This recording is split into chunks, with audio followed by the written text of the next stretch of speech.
Sabe, bem no coração do Rio de Janeiro, tem um lugar que vive com uma identidade dupla. Se a gente olha no mapa, o nome que está lá é Praça da República. Mas para qualquer carioca, para quem vive a cidade, ele tem outro nome, o nome que carrega séculos de história. Vamos juntos desvendar esse segredo do Campo de Santana? A grande questão é essa, né?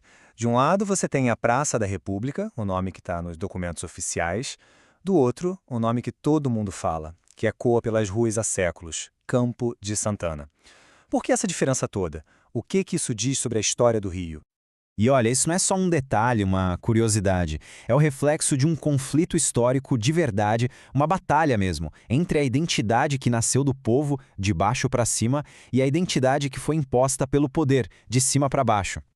Para entender isso, vamos começar pela primeira identidade, aquela que deu a alma para o parque, e o nome que pegou, a história do Campo de Santana.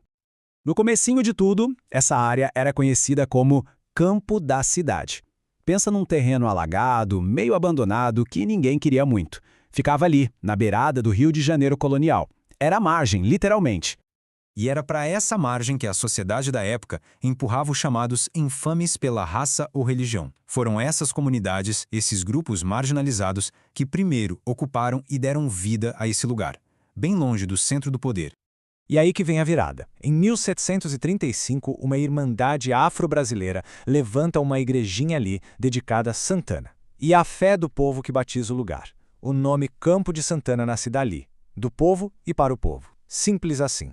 E o lugar simplesmente explode em vida, vira o coração da cultura popular da cidade. As festas do Divino eram um acontecimento, duravam meses. Tinha de tudo, congadas, muita música, comida. Era um espaço onde o sagrado católico se misturava com as crenças africanas. Santana, por exemplo, era associada a Nanã. O Campo de Santana virou o ponto de encontro de todo mundo. Só que essa identidade popular, tão forte, estava prestes a ser desafiada. Agora a gente vai ver a tentativa do Estado de transformar o Campo do Povo em um palco para o poder oficial. E o poder tentou, viu? E tentou de novo, apagar o nome do povo. Primeiro, a monarquia chega e rebatiza para Campo da Aclamação. Depois, vira Campo da Honra. Por fim, com a mudança de regime, se torna oficialmente a Praça da República. Era uma tentativa clara de reescrever a história na marra.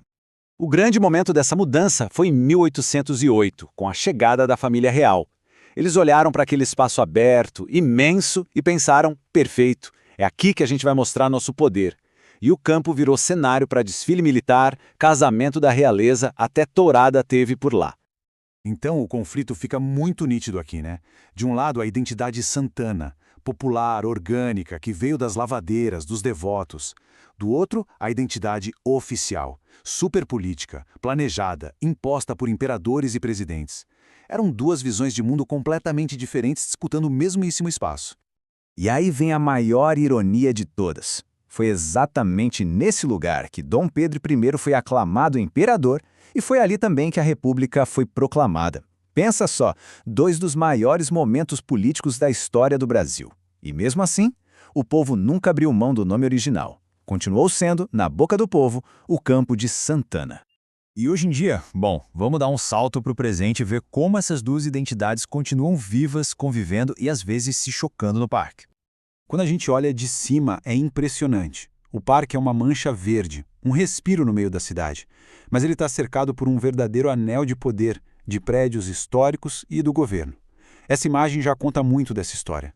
E esse poder ao redor é muito concreto.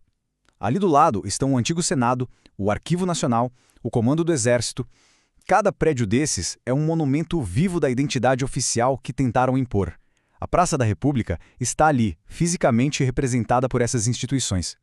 Mas quando a gente entra no parque, a realidade é muito, mas muito mais complexa.